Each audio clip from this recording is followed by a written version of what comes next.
49 అంటే సంతానం, 49 అంటే సంతోషం. 39 ఆంధ్రప్రదేశ్ తెలంగాణ. రోజుకో జోకర్ ముందుకొస్తాడు, ఒక కొత్త మాట చెప్తాడు. నిన్నైతే ఒకడు ఏకంగా ప్రణబ్ ముఖర్జీ పేరునే తీసుకున్నాడు. ప్రణబ్ ముఖర్జీ ఆయనకు చెప్పాడట, నా భర్త అనిలు సోనియా గాంధీ దగ్గరికి వెళ్ళాడట, ఆయనకు పదవీకాంక్ష అప్పటి నుంచే ఉందట, పదవీకాంక్ష ఉంది కాబట్టి అక్కడ సోనియా గాంధీతో నా భర్త చెప్పాడట, షర్మిలమ్మను ముఖ్యమంత్రిని చేయండి, మేము కాంగ్రెస్ పార్టీని బలోపేతం చేస్తాము, జగన్ను జైల్లో పెట్టండి అని నా భర్త ఆయనకు చెప్పాడట. ఏమైనా అర్థం ఉందా అని అడుగుతున్నాం. జోకర్లు అనే పదం వాడటం ఆవిడ స్వభావాన్ని, ఆవిడ దిగజారుడుతనాన్ని మాత్రమే తెలియజేస్తుంది. తెలంగాణలో రాజకీయ పార్టీ అని పెట్టి ఇలాగే మాట్లాడి చివరికి జోకర్గా మారి ఆంధ్రప్రదేశ్లో మరో జోకర్గా ఎంటర్ అయ్యింది తప్ప ఆవిడ రాజకీయ నాయకులుగా ఎంటర్ అవ్వాల. Welcome to iDream. నేను మీ జర్నలిస్ట్ అలీంని. నిన్న ఏదైతే Swarnandhra editor senior journalist Tilak గారు ఒక గొప్ప విషయాన్ని చెప్పడం జరిగింది. గతంలో ఆంధ్రప్రదేశ్ ప్రస్తుత యువ ముఖ్యమంత్రి జగన్ గారు జైల్లో ఉన్నప్పుడు ఎవరైతే షర్మిల భర్త అనిల్ ప్రణబ్ ముఖర్జీని కలిశారు, షర్మిలాకి సీఎం పదవి ఇవ్వాలని చెప్పి కూడాను కాంగ్రెస్ పార్టీని అడిగారని చెప్పి కూడాను ఆయన నిన్న చెప్పడం జరిగింది.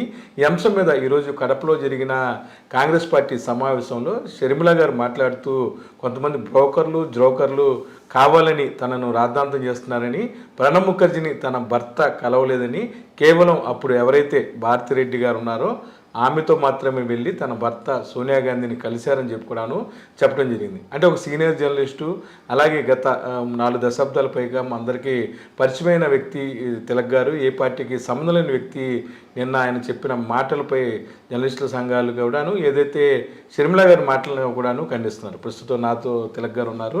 సార్ చెప్పండి, చాలా తీవ్రమైన వ్యాఖ్యలు చేశారు. ప్రణబ్ ముఖర్జీని నా భర్త అనిల్ గారు కలవలేదని కూడా చెప్పారు.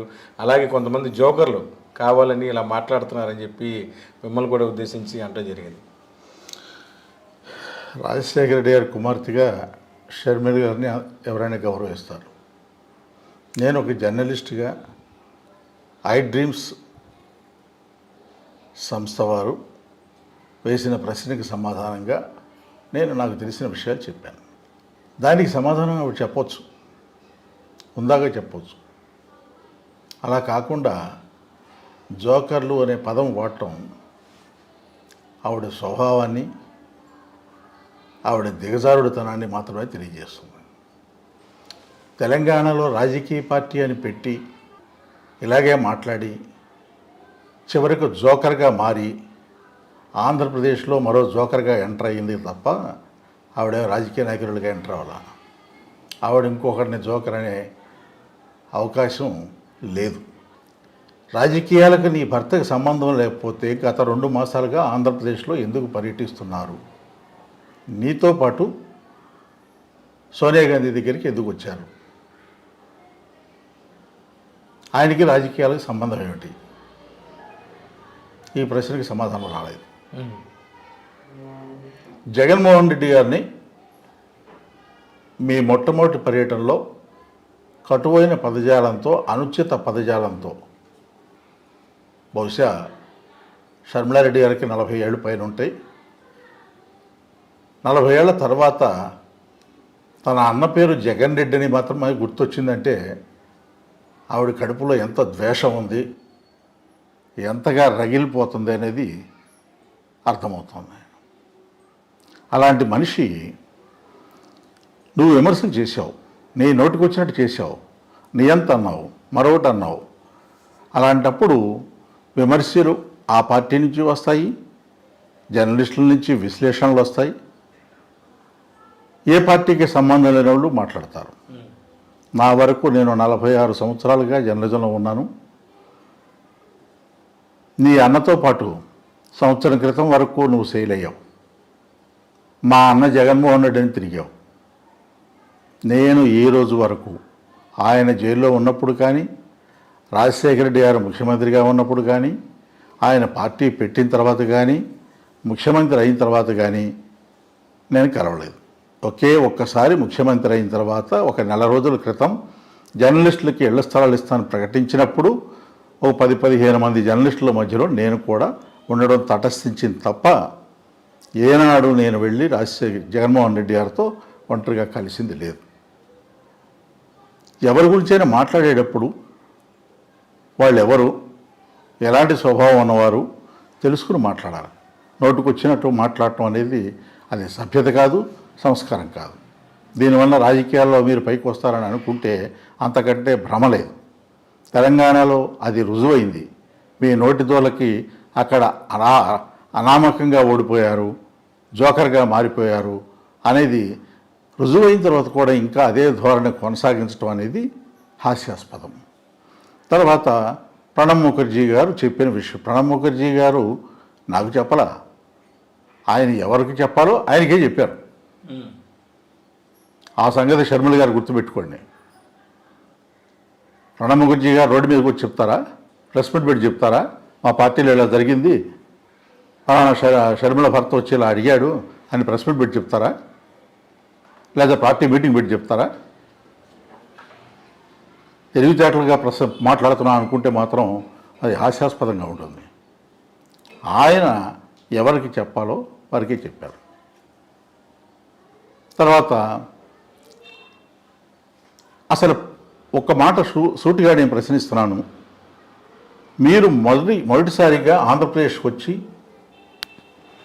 పదవీ బాధ్యతలు స్వీకరించడానికి వెళుతూ జగన్మోహన్ రెడ్డి గారి మీద విమర్శ చేశారు. పదవీ ప్రమాణ స్వీకారం చేసిన తర్వాత కూడా తీవ్రమైన విమర్శలు చేశారు. జగన్ రెడ్డిని సంబోధించారు, నియంతగా మారాడని చెప్పారు, అవినీతి జరుగుతోందని చెప్పారు.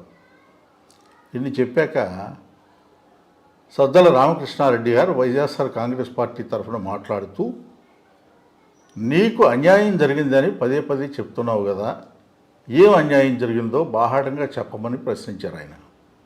ఈ రోజుకి సమాధానం ఎందుకు లేదు, ఎందుకు జవాబు చెప్పట్లేదు? ఆ అన్యాయం ఏంటో చెప్పొచ్చు కదా. ఆంధ్రజ్యోతి ఈనాడులో ఆస్తుల తగాదాలని ఎవరు చెప్తూ వచ్చినాయి? నీకేమైనా ఆస్తి తక్కువైందా?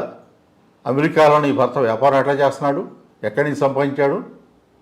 రాజశేఖర రెడ్డి గారు అల్లుడు అయిన తర్వాత సంపాదించారా, అంతకు ముందే ఉందా? అనిల్ కుమార్కి మీతో వివాహం కాకముందు ఆస్తులు ఎన్ని ఉన్నాయి? రాజశేఖర రెడ్డి గారు ముఖ్యమంత్రి అయిన తర్వాత, ఆయన అల్లుడైన తర్వాత ఎన్ని ఆస్తులు పెరిగాయి? అమెరికాలో వ్యాపారం ఎలా పెట్టగలిగారు? వీటన్నిటి మీద విచారణకు మీరు సిద్ధమేనా? మాట్లాడేటప్పుడు సంభాళించుకుని ఎవరితో మాట్లాడుతున్నాం, ఏం మాట్లాడుతున్నాం, ఎవరి గురించి మాట్లాడుతున్నాం ఆలోచించుకోవాలి. ఈ రోజున నా తండ్రి రాహుల్ గాంధీని ప్రధానమంత్రిని చేయాలనుకున్నారు, ఆ ఆశయాన్ని సాధించడం కోసమే నేను కాంగ్రెస్లో చేరానన్నారు.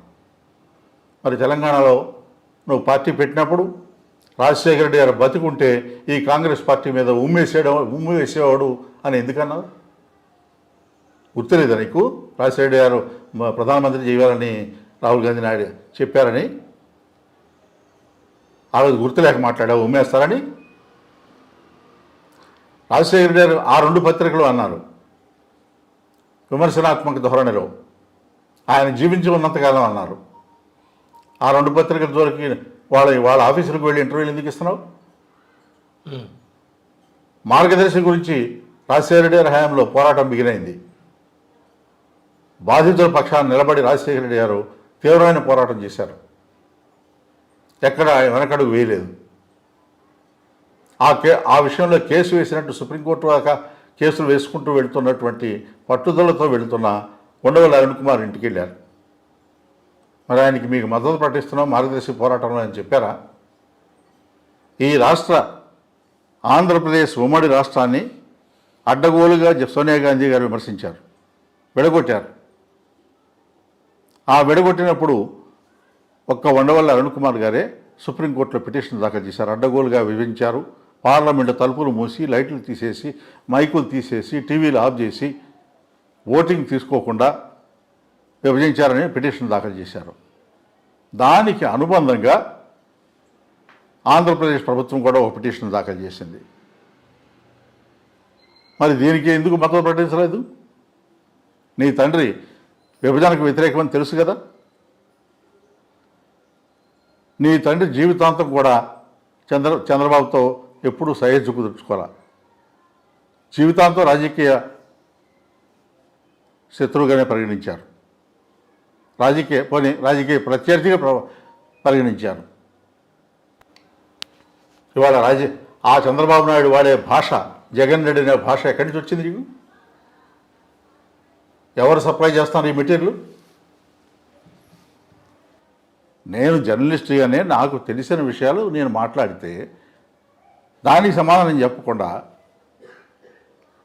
జగన్మోహన్ రెడ్డి కొంతమంది నా మీద ప్రయోగిస్తున్నారు. మీకు మీ అన్నగారికి తగాదాలు ఉంటే ఇంట్లో కూర్చొని పరిష్కరించుకోండి. నేను ప్రణబ్ ముఖర్జీ గురించి మాట్లాడితే భారతిరెడ్డి చెప్పగలదా? మీ వదిన గారితో తగాదాలు ఉంటే ఇంట్లో కూర్చొని పరిష్కరించుకోండి. ఆమెకేం సంబంధం? నేనైనా భారతిరెడ్డి గారి పేరు ప్రస్తావించానా? జగన్మోహన్ రెడ్డి గారి పేరు ప్రస్తావించానా? మీ ఇంట్లో మీకు వైరుధ్యాలు ఉండొచ్చు, ఆ విషయాలు ఎందుకు మాట్లాడతారు? ఆడపిల్లని చూడకుండా నా మీద విమర్శలు చేస్తున్నారు, ఆరోపణలు చేస్తున్నారు అని ఒక మాట సానుభూతి పొందడం కోసం ఒక మాట వాడారు. ఆడపిల్లగా మాట్లాడావా? ఆడపిల్లగానే మాట్లాడుతున్నావా? ఆడపిల్లగానే విమర్శలు చేస్తున్నావా? సమాధానం చెప్పు. పీక్కో అన్న. ఏంటి పీకేది? భాష అనేది రాజశేఖర రెడ్డి గారు నేర్పిన భాష అదేనా? రాజశేఖర రెడ్డి గారు కానీ విజయమ్మ గారని ఏనాడైనా ఈ భాష వాడారా? తెలంగాణలో అంతా పీకేసిన తర్వాత ఇంకేం మిగిలింది? ఎందుకు ఈ మాటలన్నీ? సభ్యత లేకుండా, సంస్కారం లేకుండా నోటుకొచ్చినట్టు ఇష్టారాజ్యంగా మాట్లాడుతూ నేను రాజశేఖర రెడ్డి గారి కుమార్తెని, పులిబిడ్డని, పెళ్ళి 40 ఏళ్ళ తర్వాత కూడా వైఎస్ షర్మిలారెడ్డి అడుగుతావా? నీ బ్యాంక్ అకౌంట్లో, నీ పాస్పోర్ట్లో కూడా వైఎస్ అని ఉందా? ఎవరిని మభ్యపెట్టడానికి ఈ మాటలన్నీ? ఏ ధైర్యం ఉంటే నువ్వు ఈ రోజున 10-15 రోజుల నుంచి పర్యటిస్తున్నారు. ప్రత్యేక హోదా గురించి ఏం చేస్తావు? ఎందుకు చెప్పలేదు? పార్లమెంట్లో ఉన్న పార్లమెంటు మెంబర్లు, కాంగ్రెస్ మెంబర్లు అందరూ కూడా చీల్చింది కాంగ్రెస్ కదా ఆంధ్రప్రదేశ్ని. ఆ ప్రత్యేక హోదా ఇస్తానని హామీ ఇచ్చింది కాంగ్రెస్ ప్రధానమంత్రి కదా. మోకమ్మడిగా దేశవ్యాప్తంగా ఉన్న కాంగ్రెస్ ఎంపీలంతా ఎందుకు రాజీనామా చేయలేదు? ఆంధ్రప్రదేశ్కి మనం కదా చీల్చింది, బాధ్యత మంద కదా. మనం మూకమ్మడిగా రాజీనామా చేస్తే ప్రత్యేక హోదా వస్తుందని ఎందుకు అనుకోలేదు? నువ్వు జగన్మోహన్ రెడ్డి గారిని ప్రశ్నిస్తావు. మాట్లాడేదానికి అర్థం ఉండాలి. కొంచెం ఎక్సర్సైజ్ చేయాలి, స్టడీ చేయాలి. పక్కన ఉన్నారు కదా అనుభవజ్ఞులు, వాళ్ళు చెప్పట్లేదా? చెప్పినా నువ్వు వింటలేదా? నోటుకు వచ్చినట్టు బ్రోకర్లు అని మాట్లాడితే అది నీ స్థాయిని, నీ గురించి రాజశేఖర రెడ్డి గారి కుమార్తెగా నీకు ఇచ్చే గౌరవాన్ని తగ్గిస్తుంది తప్ప మరొకటి కాదు. ఇక్కడ చిన్న విషయం కూడా ఉందండి. మొత్తమే కూడాను ఈ ఎపిసోడ్లో ఏదైతే బయ్యారం గనుల గురించి కూడాను అప్పట్లో మన విజయవాడ భాను కాదు, ఎన్టీఆర్ జిల్లా భాను కావచ్చు, శ్రీరామ్ తాతయ్య కావచ్చు, వీళ్ళందరికీ కూడా ఆ విషయాలు తెలుసు. అప్పుడు ఏం జరిగింది? నేను ఆ పేర్లు ఏం చెప్పలేదండి. జగ్గపేట సంబంధించి నేను ఆ పేర్లు ఏమిటనే నాకు సంబంధం లేదు. నేనేమంటే బయ్యారం గనులు జరిగే ఆరోపణలు చంద్రబాబు నాయుడు గారు చేశారా? నాలాంటి జర్నలిస్ట్ చేశాడా? కాంగ్రెస్ వాళ్ళు చేశారా? ఆ బయ్యారం గనుల గురించి చంద్రబాబు నాయుడు ఎందుకు ఆరోపణ చేశాడు? దాన్ని ఎందుకు క్వశ్చన్ చేయవు? నేను ఒక విశ్లేషణ ఇచ్చాను. ఈ రాష్ట్రంలో రిజర్వ్డ్ కాన్స్టిట్యూన్సీస్ 27 ఎస్టీ నియోజకవర్గాల్లో ఓట్లు చేర్చడం కోసమే, దళితుల ఓట్లు, క్రైస్తవుల ఓట్లు చేర్చడం కోసమే నిన్ను తీసుకొచ్చి సెకండ్ లేక ముందు పెట్టి ప్రయోగం చేస్తున్నారని దానికి ఎందుకు సమాధానం చెప్పలేదు? మణిపూర్లో క్రైస్తవుల మీద దాడులు జరిగితే జగన్మోహన్ రెడ్డి మాట్లాడలేదన్నారు. నేను ప్రశ్నించాను, తెలంగాణలో పార్టీ నువ్వు నడిపేటప్పుడు అది జరిగింది, ఎందుకు సమాధానం చెప్పలేదు, ఎందుకు ప్రస్తావించలేదు, ఎందుకు కేంద్ర ప్రభుత్వాన్ని విమర్శించలేదని నేను ప్రశ్నించాను. దానికి ఎందుకు జవాబు చెప్పలేదు? అంటే జోకర్ అనే పదం చాలా ఇబ్బంది కలిగించే పదం. 45 సంవత్సరాల పాటు జర్నలిస్ట్గా మీరు ఉన్నారు. మంది ఎవరినైనా అనకూడదు. ఎవరినైనా పొలిటికల్ విమర్శలు చేసేటప్పుడు ఆచితూచి మాట్లాడాలి. ఆవిడకి ఆ సభ్యత ఉందని నేను అనుకోవట్లేదు. ఆవిడ ఆలోచించుకోవాలి. రాజశేఖర రెడ్డి గారు, విజయమ్మ గారు ఎట్లా పెంచారా? ఇదేనా మీకు నేర్పిన సభ్యత? అంటే మేము కలిసినప్పుడు భారతిరెడ్డి గారు గౌరవ సీఎం గారి భార్య కూడా ఉన్నారని చెప్పడం జరిగింది. నేను ఆవిడ ఉన్న జగన్మోహన్ రెడ్డి గారు భార్య ఉండగా కలిశారని నేను చెప్పానా? నేను చెప్పలేదు కదా. క్రైస్తవ మతానికి చెందిన కొంతమంది ద్వారా అపాయింట్మెంట్ తీసుకుని అనిల్ కుమార్ కలిశారని చెప్పాను. ఏది జగన్ గారు జైల్లో ఉన్నప్పుడు సీఎంగా నా భార్యగా దీనికి జవాబు చెప్పాల్సింది ఎవరు? అనిల్ కుమార్ చెప్పాలి. ప్రణబ్ ముఖర్జీ చచ్చిపోయాడుగా ఎలా చెప్తారంటుంది ఆవిడ. అవును, రాజశేఖర రెడ్డి చనిపోయాడు. మరి రాజశేఖర రెడ్డి చెప్పినవి అన్ని సజీవంగానే ఉన్నాయిగా, అవి ఎందుకు పాటించట్లేదు? ప్రణబ్ ముఖర్జీ గారు చనిపోయినా ఎవరికి చెప్పాలో వాళ్ళకి చెప్పాడు. అది అవునండి వాస్తవం. అప్పుడు కొన్ని పత్రికలు కూడా రాసి అయితే ఈ విషయాలు బయటకి ఎట్లా వస్తాయి? అవును, ఆయన ఎవరికి చెప్పారో స్పష్టంగా నాకు తెలుసు, నేను పేరు చెప్పడం. అంటే అంత అత్యాస ఎందుకండి అనిల్ అనే వ్యక్తికి? ఇప్పుడు నేను ఒక మాట చెప్తానండి. షర్మిల గారు ఆంధ్రప్రదేశ్కి వచ్చారు, కాంగ్రెస్ అధికారులకు వచ్చేస్తా పోనీ 40 సీట్లు వస్తాయని చెప్పగలరా? మీకు ఆ ధైర్యం ఉందా? కాంగ్రెస్ కోర్టుకి ఎందుకు వేస్తాం? రాష్ట్రాన్ని విభజించి నాశనం చేస్తే ఆ ధైర్యం అది వేరే విషయం. నేనేమంటానంటే, మీరు కాంగ్రెస్ పార్టీని ఉనికిని కాపాడే పరిస్థితి తీసుకొస్తారా?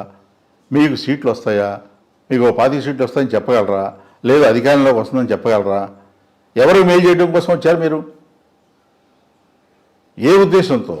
మీ ఆంధ్రప్రదేశ్లో పిసిసి ప్రెసిడెంట్గా మీకంటే గొప్పవాళ్ళు లేరా? ఏం సాధించారని మీకు పిసిసి ప్రెసిడెంట్ ఇచ్చారు? జగన్ గారి టార్గెట్ అంతే. రాజకీయంగా మీకు ఏం అవగాహన ఉందని? ఒక సంస్థను నడపాలంటే, ఒక రాజకీయ పార్టీని విశేషమైన అనుభవం ఉండాలి.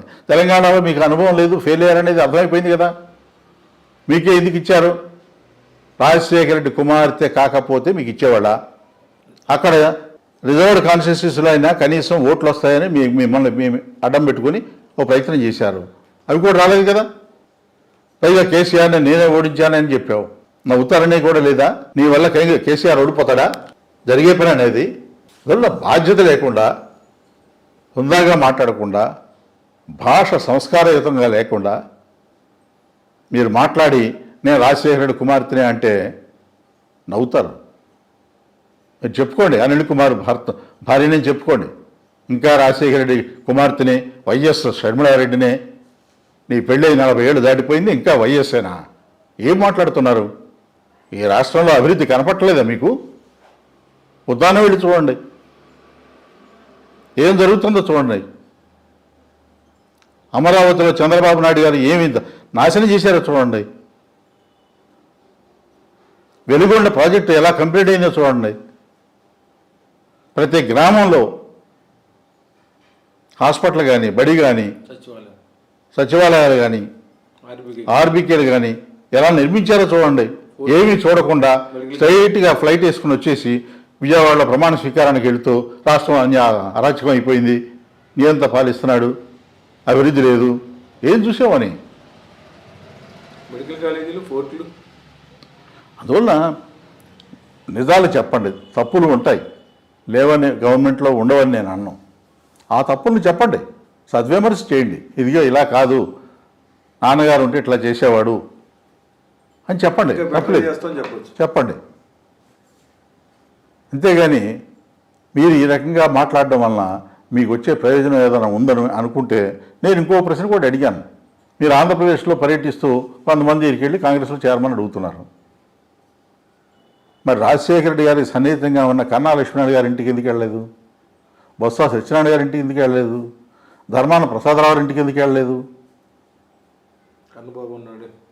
కన్నబాబు గారి ఇంటికి ఎందుకు వెళ్ళలేదు? వెళ్ళాలి కదా.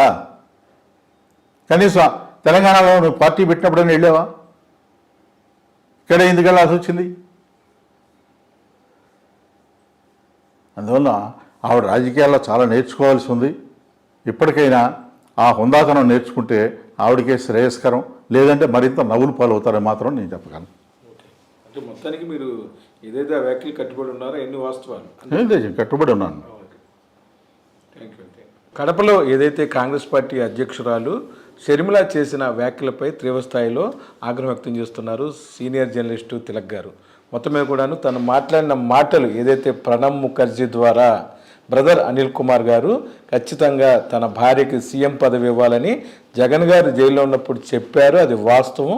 అది ఎవరు చెప్పారు ఏంటో కూడాను వాళ్ళకి తెలుసని చెప్తున్నారు. వారి పక్కన ఎవరైతే ప్రత్యర్థులు కానీ జర్నలిస్టులు కానీ ఏదైనా విమర్శించేటప్పుడు 1కి 2 సార్లు ఆలోచించుకొని